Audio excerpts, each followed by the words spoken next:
very, very disappointed for Noah Taylor. The transfer portal's good for a lot of things, and he has been wonderful for us. I just talked to him. He was just told, and he's being positive. He wanted me to tell you all because he's got so many players worried about him and texting him and calling him, and he said, let's get it out there and let everybody know. So we've got to thank him for all he's done. He's a tremendous leader. He's one of the reasons that our defense has improved so much. He will go to Charlottesville with us this weekend, or he's planning on it, and see his buddies.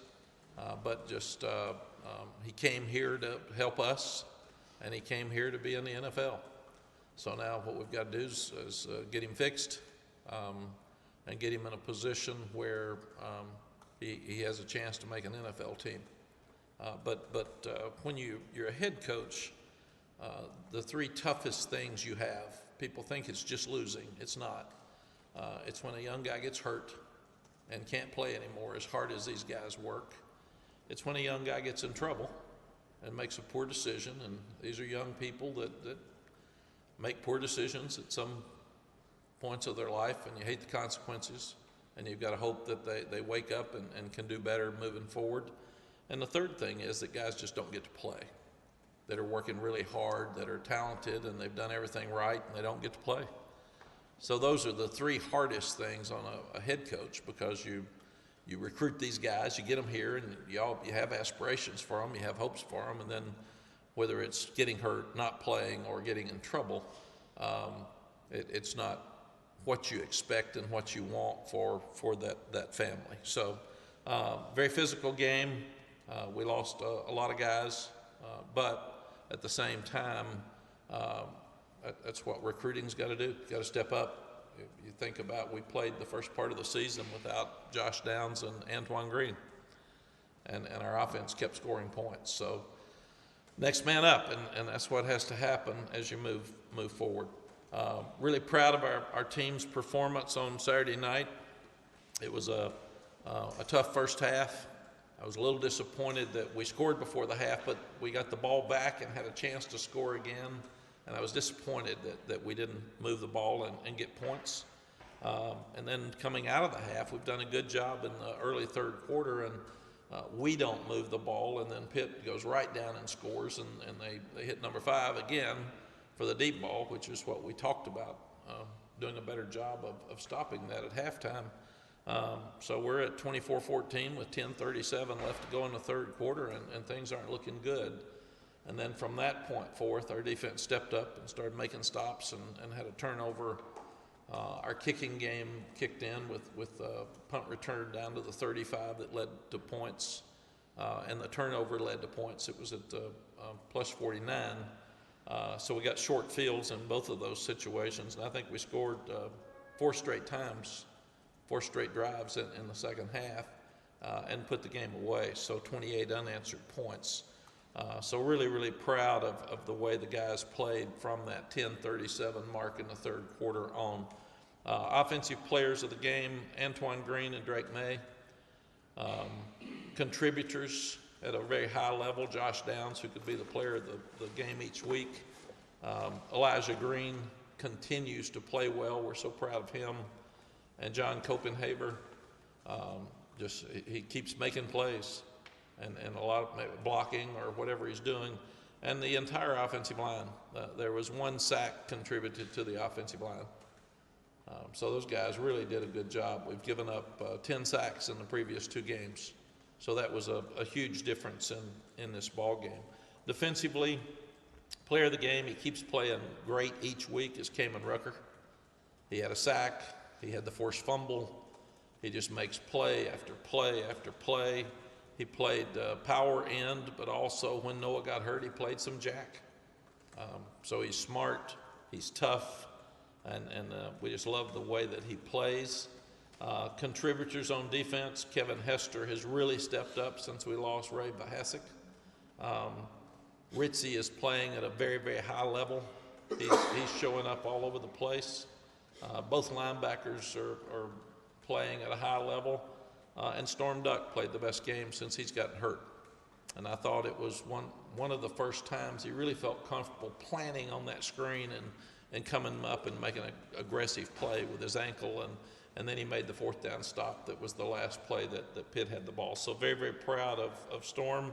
And Don Chapman stepped up and did a lot of good things during the game.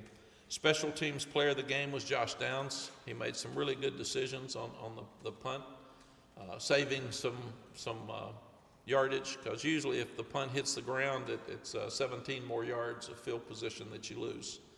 And they were inconsistent with their punt, and he caught them, and also took the one back to the 35-yard line that led to points.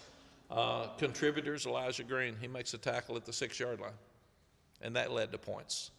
So they're learning that field position is so valuable, and that a tackle at the 6, defense has to step up. Then it's a short field and you score points. So Elijah just continues to do great things. Jalen Brooks, a walk-on, he's good on special teams every week. John Copenhaver's name comes up again. DJ Jones had to step in for injured players and play a position he hadn't even worked at, and did a really good job on special teams. Day Hollins is all over the place. Don Chapman, Elijah Green was playing a lot on offense. He was on every special team, and he got some cramps, and Don Chapman just jumped in and said, let me handle it. I'll take the place. And then Jake Harkleroad is another young walk-on that's playing at such a good pace for us that he actually covers kickoffs so well they've started double-teaming him. And we had 2 short kicks to start the game, and the guys covered to a point they didn't even get it back to the 25-yard line. Punt coverage has been really good. So the special teams are Saturday night started winning games instead of just being a participant. 7-1 for the first time since 2015. We were 7-1 in 97, 96, and 93. And the only other time we've been 7-1 since then was 1983. So this team has done some special things to get us to this point of the season. You love to be playing for something in late October, early November that's important. Again, I congratulate our crowd Saturday night. I thought they were great. I thought they helped us. They picked the guys up, and it was really, really loud. Offensively, one of the things we had not done against Pitt was finish with red zone touchdowns. We were 2 of 6 in the previous 2 overtime games. We were 5 for 5 Saturday night. You don't count the kneel down at the end of the game, but 5 touchdowns and 5 trips to the red zone. So I thought that was a huge difference in the ball game. We were 2 for 3 on 4th downs. We had the one to Josh that was over his head going in before the half, but we were 2 for 3, and both of those 4th down conversions led to touchdowns.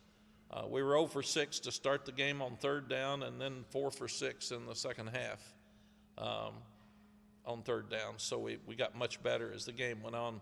There's plays like Omarion Hampton fumbles the ball and Corey Gaynor gets on it. That probably saved points. That's a turnover at mid-season, at midfield. There's 2 balls on the ground during the game. Sid Gray gets on one, their fumble, and Corey Gaynor got on ours. So that means we won the turnover ratio 1-0 because of Corey's heads-up play.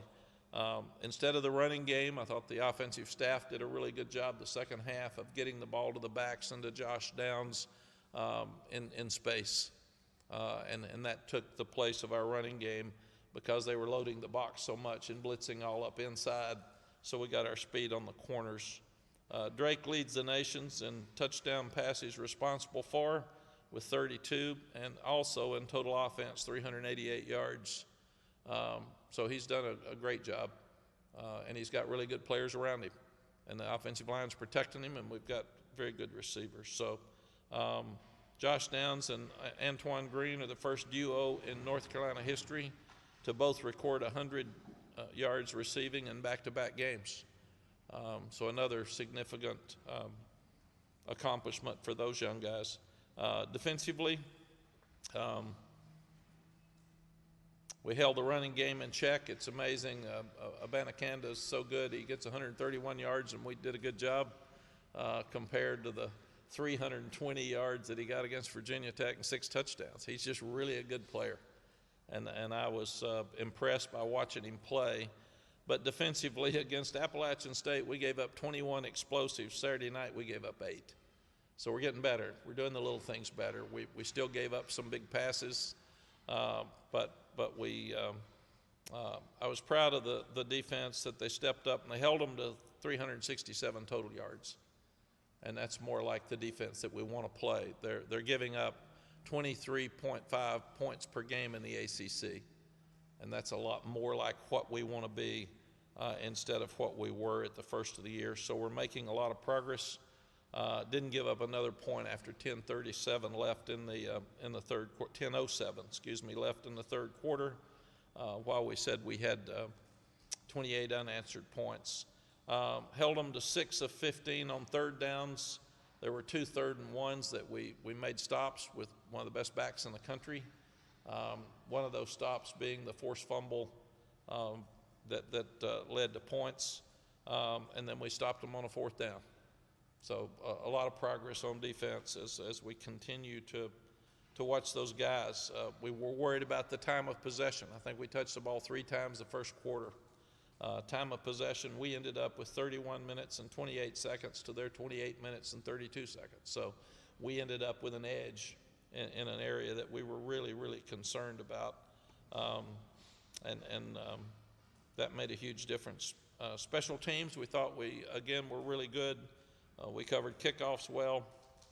After the first couple, they just fair caught the rest of them or let them go over their head because we started kicking the ball better. Noah Burnett kicked the ones in the end zone after early. We covered punts well. We talked about Elijah Green's tackle at the -6 leading to points. And we had the great punt return that led to points as well. Virginia's the South's oldest rivalry. We've played that game more than any other that we've played. It's very important between 2 like universities. They're playing great defense. Brennan Armstrong threw for 553 yards against us last year. He threw for a career and hit all of them. They've got great receivers, and they're playing really good defense. And had a chance to beat Syracuse at Syracuse.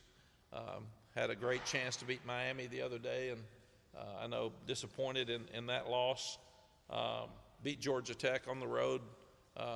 So they're getting better each week, and Tony Elliott's done an outstanding job, and I'm very impressed with him and his story. Defensive coordinator came from Air Force, and we know his history and his background. He's really aggressive, but does an outstanding job of coaching. And Des Kitchens, we knew from NC State, the offensive coordinator. So we'll have our hands full. But we've talked about, proud of the guys that they're rated. And they're going up in the polls each week. I did ask them yesterday, I said 10 years from now, people aren't going to ask you where you were rated after game 8. They're going to ask you where you were rated at the end of the year. But nobody cares. So good for you, but forget it and move on. Secondly, you start talking about the scenarios in the Coastal, none of that matters. You got to be good enough to win. If you win, it takes care of itself. If you don't, it takes care of itself as well. So if you're good enough to win the Coastal, good for you. Go prove it. Don't talk about it. We don't need scenarios. We need to win. And if you're not good enough to win the Coastal, then you don't deserve it and shouldn't be in the conference championship anyway. And you don't want to back into the conference championship. You want to be good enough to earn the right to go play and have a chance to win. So we've got 4 hard weeks. We have people play us really well and give us their best effort anyway. We've gone from being the team that nobody talked about to the one now that's got we got the target on our back. So we're going to get the best out of 4 good teams for the next 4 weeks, and that'll be a fun challenge for us. And obviously with all these injuries, we're going to have to figure out who plays, and somebody got to step up because you just can't use that as an excuse. You got to go play good. Questions? As wonderful sports can be, it's also cruel at times, and Noah's experiencing that. Can you share us a little bit more about the conversation, especially the timing, the season you guys are having, and then you guys getting ready to go back up to UVA? Yeah, I talked to him yesterday, and he was in the team meeting, and we basically said that we want you to be one of the captains, and we want you to go with us and travel, and we don't take injured players. So he's different. This is unique. And he actually, I talked to him 5 minutes ago, and he had just been told by the doctors. And he said that he's obviously disappointed. And he said, all the players are so worried about me that they're all texting and asking me, can you please tell the media and can you please tell the players I'll be okay, but I'm going to have an operation and I'm out for the year. And he doesn't have another year. So unlike British, he can't come back. He redshirted while he was at Virginia. So what I told him, you've been an unbelievable leader for us, and I'm so sorry. And this worked, and it's been great. Now we got to get you well and get you ready for the NFL. And I want you to keep leading because that's something that you've done so well for us. Who do you look to kind of fill his role in his place? Chris Collins, Kay Ruckers. Yeah, Gene will talk to you some about that, Ross. But Chris Collins played really well the other night because Noah came out so early. Kamen Rucker went over and played some, but Malachi Hambrick played a lot. So we've just got to keep doing that. We've got to look at, with Dez out this week, Kamen came out of the game with a sore shoulder. So we'll probably have to look at Javari Ritzie some at power end. We're also seeing Jacoby Cowens playing better. He had a pressure and hit the quarterback once on Saturday night. And we may have to look at Bo Atkinson some too here at the end of the year because that's where Bo's playing. And you mentioned all the national attention you're starting to get. It really seemed to reach a tipping point after Drake's performance, especially a lot of Heisman buzz. He's leading with tied for total passing touchdowns, offense, all the stuff you said. Is there a way to start some mid-season Heisman campaign? How do you approach that? I mean, it's great attention for your university. It's kind of interesting time. I don't know, Jeremy. You've done this more than anything else. I feel like that it takes care of itself. If everybody knows he's good, and he was kind of the hype early, and then people are wondering when he was going to mess up. There's a freshman game in there somewhere, and so far he hadn't done that. So I think he just keeps doing what he's doing, and people keep looking at it, and it is what it is, but he's starting to be recognized as one of the best in the country, and I think that's a positive note for us and him. And I really, you worry about a guy that young getting that much attention, but Ross, I don't think it bothers him at all. You all see him all the time, and he's never different for me. He's still mad that he missed 2 passes in the game from Saturday night. I get amazed that you get so into the game. After the game, I see the stats, and I see he throws for that many yards and 5 touchdowns. And I mean, you just don't think about it. During the game, he makes it look so easy. So, but I think the award stuff takes care of itself. We've just got to keep winning.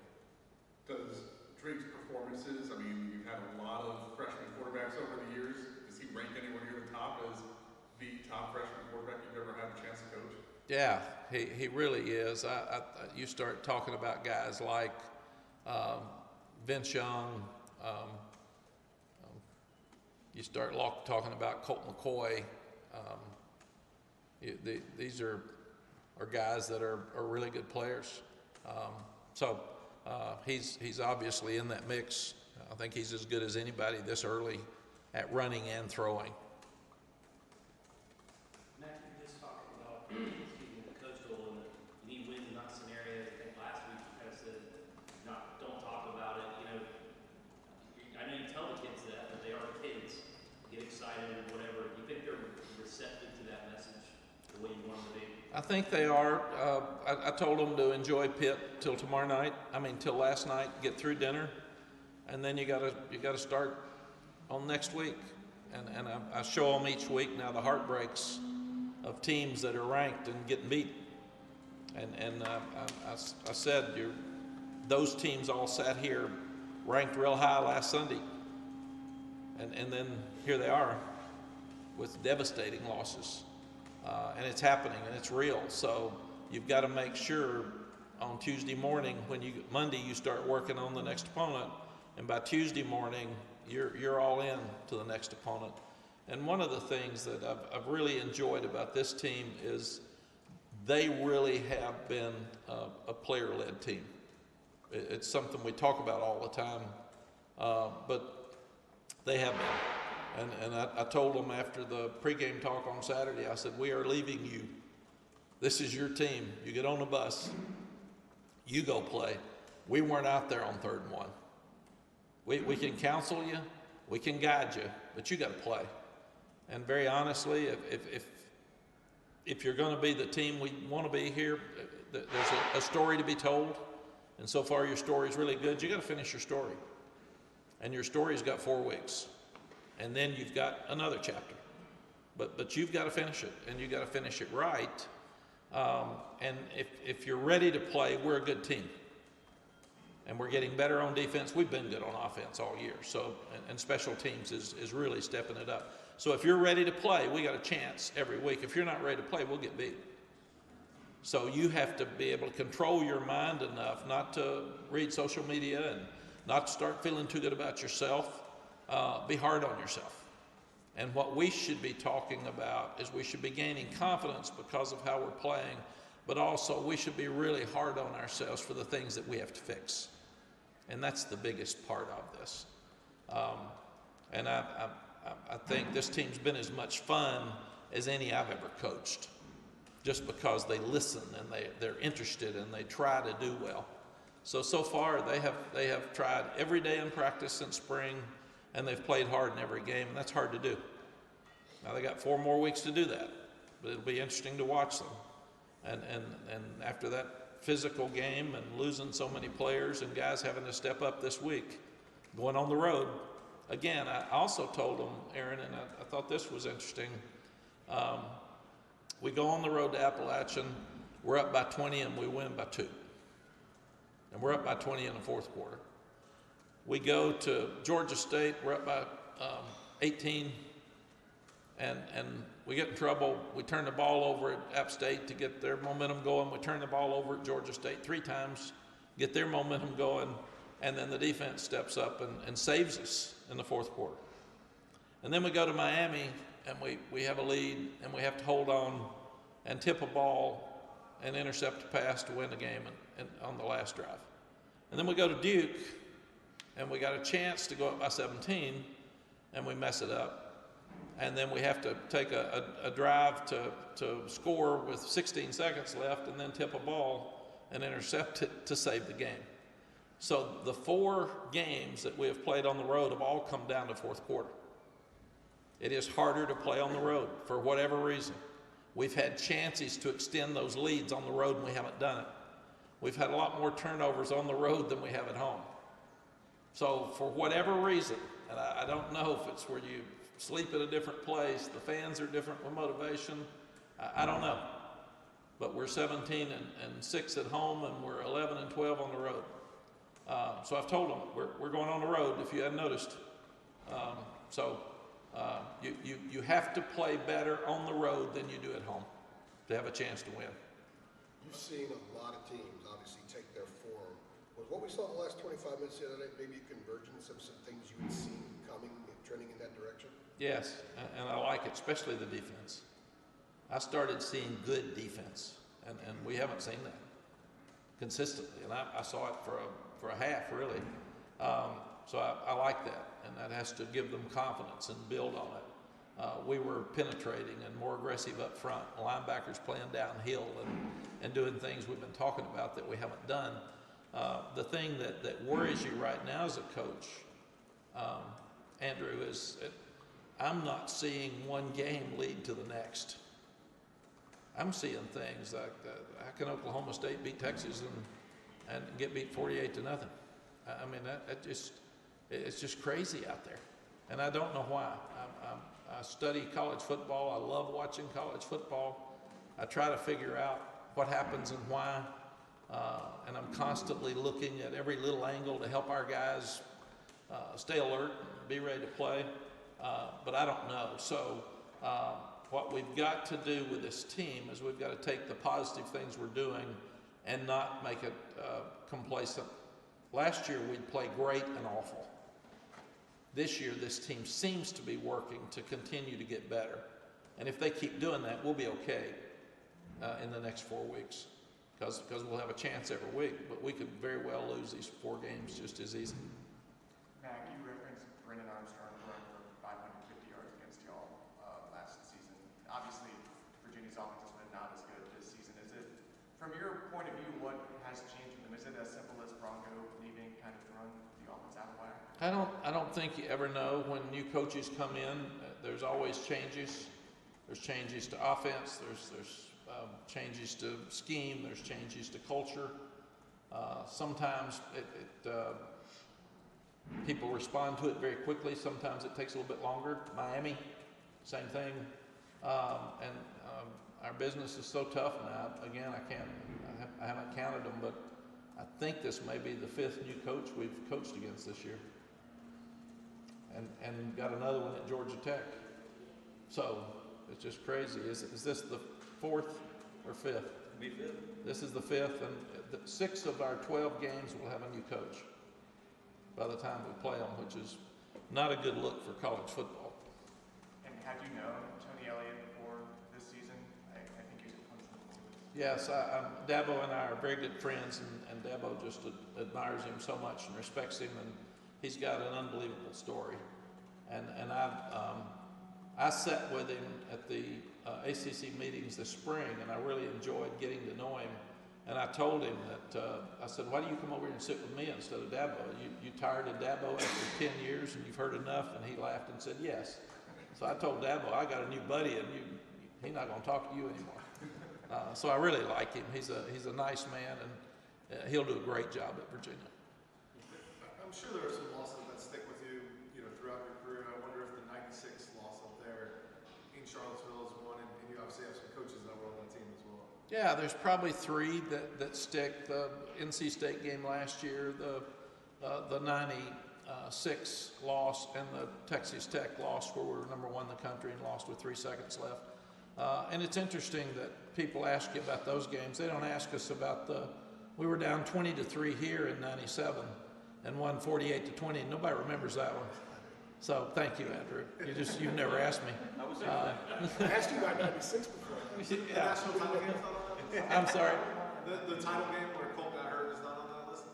Yeah, but that was not fair because we had to put a freshman quarterback in, and I didn't do a good job getting him ready to play, and we still we were down by 3 with 3 minutes left to go in that game and had a chance to win. But these others, we were at full strength. I don't count Colts because that was just, I didn't think that was fair to college football fans, because what a great game that would have been if Colt had been able to play, because it was still a great game, and we just lost. But when you're number 1 in the country and you lose to Tech with 3 seconds left, when you score with 1:24 left, you don't forget that one. When you blow a 9-point lead with 1:57 left at State, you don't forget that one. And this one, 17 points in the 4th quarter nowadays wouldn't be that big a deal. Back then in '96, it was a big deal because we had the ball going in and through the interception. So those are things you don't forget as a coach, and people don't let you forget them.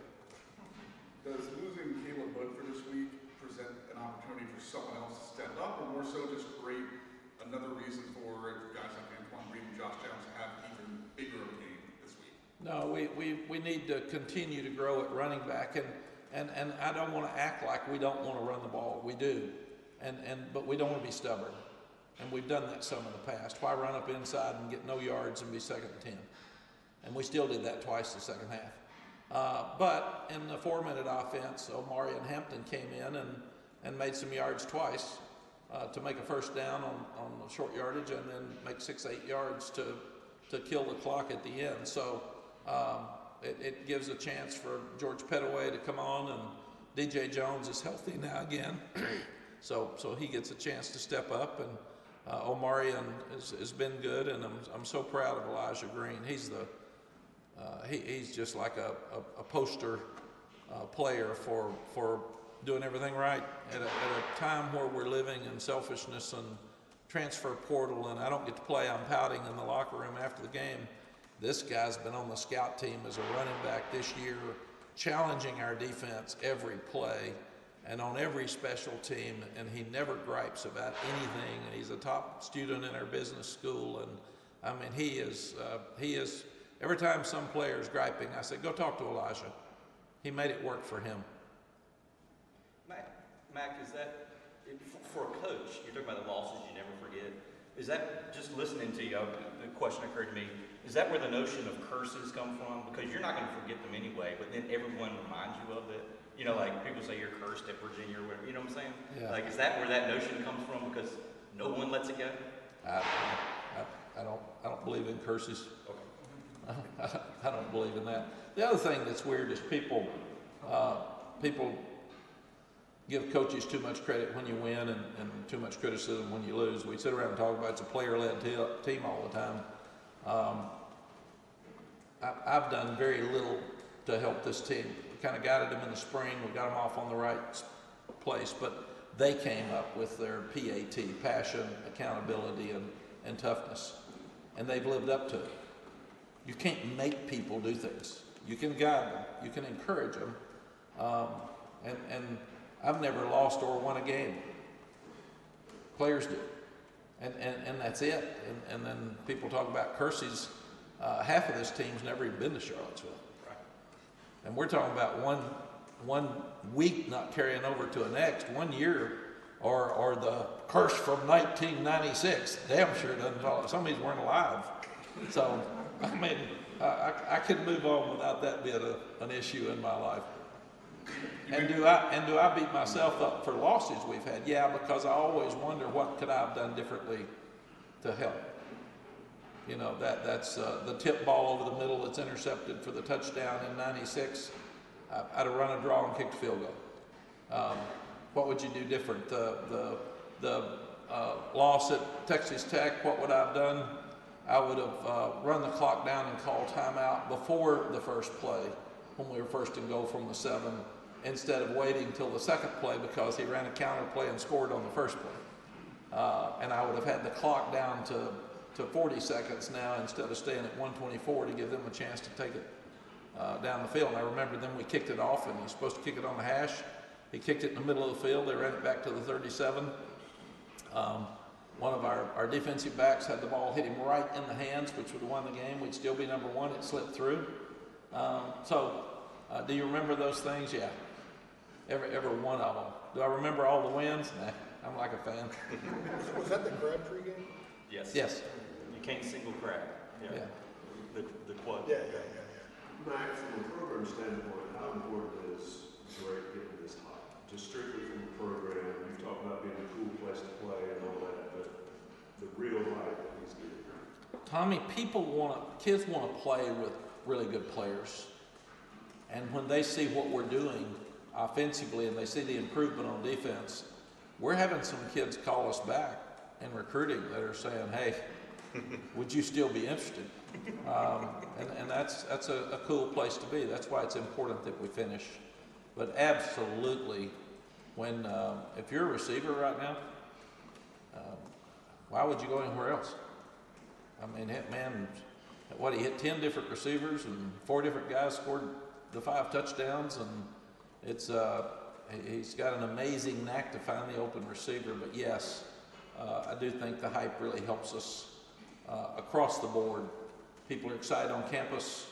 I said it Saturday night. It's fun to see your campus buzzing and Chapel Hill full and fun. And I walk on campus and kids are so excited about the team and season. So it's a fun time. That's where you want to be. On Drake, man, I've probably asked you this, probably asked longer this before too as well, but are you surprised at how good he is? I mean, you probably knew he was going to be pretty good, but I mean, he is making some throws that are incredible, and just the numbers. I am surprised that he's this good this fast.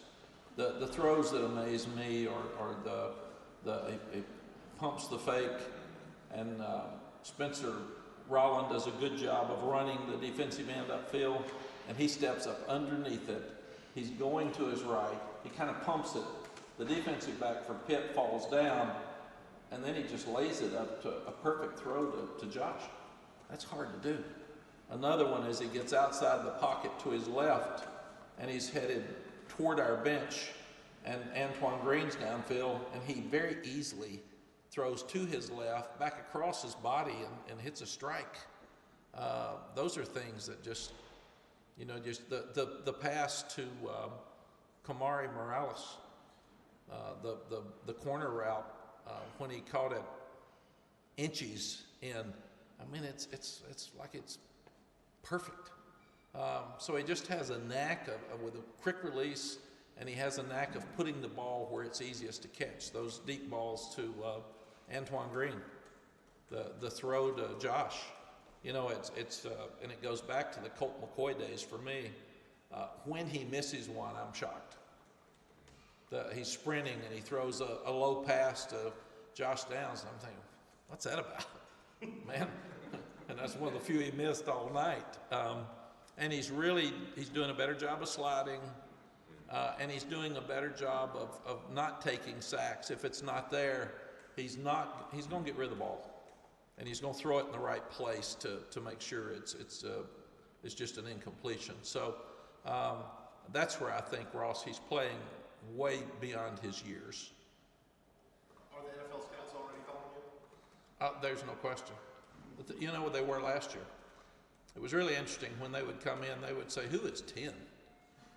I mean, that, and we said, "Yeah, he's going to be good."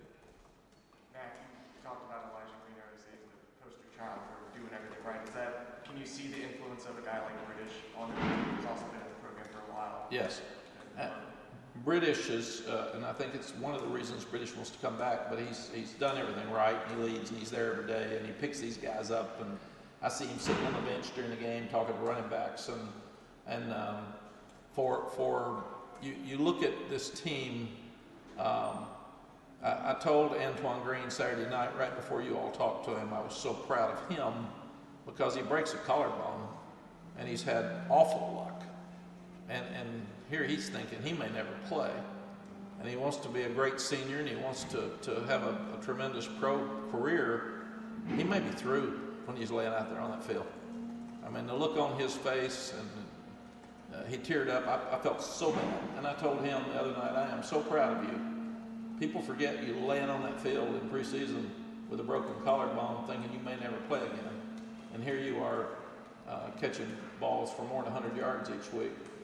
British leader, captain, only running back in our room with much experience.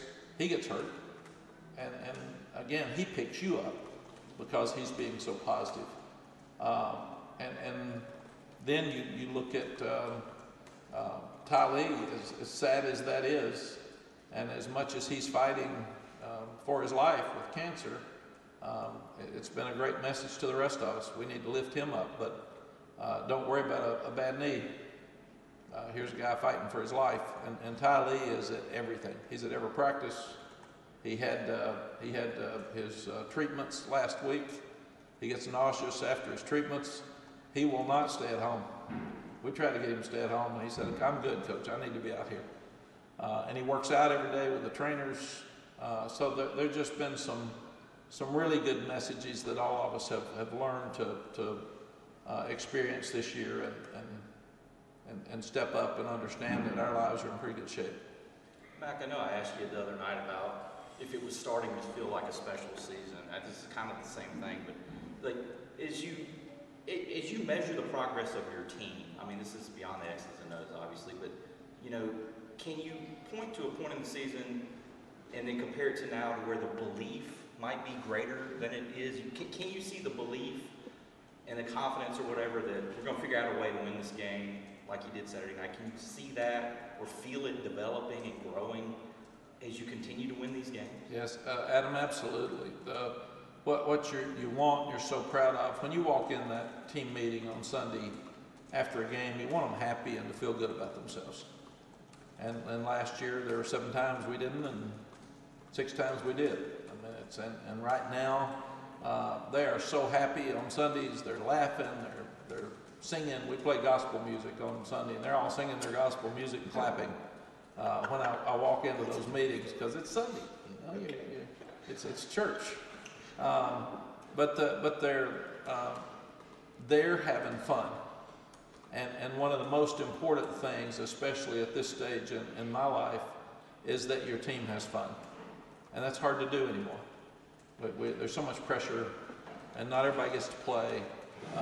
So for me as a coach, we said that our common goals for us would be that we want everybody to have fun, we want everybody to graduate, we want to win all the games, and we want to have everybody in there prepare better for life after football. And this group is embracing that, and they're really enjoying each other and pulling for each other and having fun. And I saw Justin Olson's not playing very much right now. When Josh Downs came out and kind of held his hamstring, Justin came over and said, "You okay? Can I help you or do something?" And that's the way this team's doing. It's I've taken more time. Jacoby Criswell, I mean, he is so positive and helps Drake so much. He comes out of the game and he and Drake slap hands coming out. It's just it's been a fun team because the kids are really trying to help each other and do what's best for this team. Is that maybe why you point? You said not to disparage last year, but is that maybe why you point to last year? Just because you compare the two feelings? Yeah, and last year had some great players that were great kids that tried hard, and there were times that it worked. Yeah. It was just so inconsistent. And as my job, one of my jobs is to make sure that they're consistently good and getting better. And I missed it. I just didn't do it, and that's why I've said that the whole time. That's on me. We didn't have a player-led team with consistent good leaders last year. And this team is out of our hands because they've taken over, and they're being positive. And I worry this week after such a physical game, will they be as excited going on the road? But so far, they've answered the bell every time. I was going to say, how did you keep the defense from getting discouraged early on? Like you're talking about belief. How did you keep it from going totally opposite and them feeling like they couldn't improve, they wouldn't be any better than what they were? CL, it's a great question because we were bad.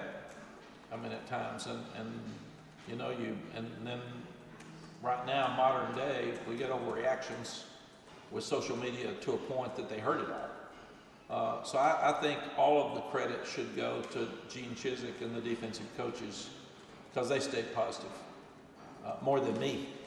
I mean, I'm in there asking them some hard questions, and they're saying, "We're okay, we're good. We got to do this better. We got to do this better." But when Gene took to his accountability Sunday, and he took every play that we did well and showed them why, and this is who we want to be, and took every play that was a struggle and showed this or this player messed that up, and we've got to fix that. The other 9 of you did what you're supposed to do, and you were good, but we got to fix this, and you too have to fix it.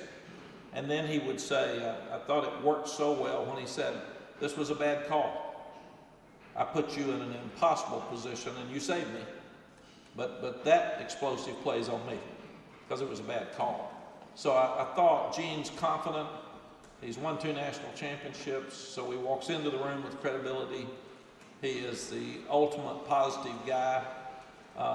He's got very strong faith, and they really believe in him. And the other coaches do too. When you think about Charlton and he have worked together, Tommy Thigpen and he have worked together, so that they know this before. So I think all that credit should go to Gene and that staff for staying positive, even more than me. Because like I said, I've been hard on them, and they've responded. We're going, hang in there, coach. We're going to be good. We're fine. We got to fix some things. And I said, yeah, fast, man. Help me. But they are. I really loved watching our defense the second half the other night. I love watching them get better, and that's what coaching's about. You're supposed to take your team and help them get better, and when they're getting better, and to challenge Coach Longo and the offensive staff on going for 4th downs and getting better on 3rd down, but mostly scoring touchdowns instead of field goals. They've done it. They're doing what we're asking them to do. So I really like the way this staff's working together and the positive attitude that they have. I just again, I heard 5 minutes ago that Noah was out for the season, so I had to stick my head in with Gene and say, "Have you heard Noah's out?" And he said, "Yeah." I just did. And he's already, here's what we're going to do. And here's what we'll do. We've got to take care of Noah, but here's what we've got to do on the field on Saturday, Coach. We'll be fine. We've got to move on. So that's just what coaching is. 2 follow-up questions. The first, you mentioned before when we asked about Drake May and his ability to be so good about recruits calling back. Are you telling these recruits, yeah, we are open to you being part of UNC football, or once they say we don't want anything to do with you, goodbye? It's case by case. You know, you look at it, and if number one, maybe we committed somebody better. So, but we will obviously take every call and look at it, and then make decisions on what's best for our team. The second question, you mentioned before Elijah Green being part of that scouting team of making the defense better. Are there any other guys who've seen develop and help the defense get better because they've been a part of that offensive scouting team? Yeah, there's a lot of young offensive linemen that are down there working, and we've had we're getting some injuries, so that's going to hurt us some here at the end with we call it our show team. But we've had guys like Tamari Fox. You've had Keyshawn Silver goes down some. Jacoby Cowan's been down there some. I mean, these guys, Bo Atkinson, like we talked about, we've had the best show teams to show us the other team's plays and defenses that we've ever had. And again, that's a product of recruiting. So to handle the injuries that we've been hit with here at the end, the only way that this has a chance to save us is that we've recruited well enough, and there's young guys that have to play beyond their years here and are going to have to help us get through this. We couldn't have done this our first year. If we'd had this many people hurt, we'd be through. You guys good? Yep. Anything else? Thanks, Coach. Dang it, covered it. Thank you all. Are any of the players dressing up as you for Halloween? I hope not. I hope they're not going out.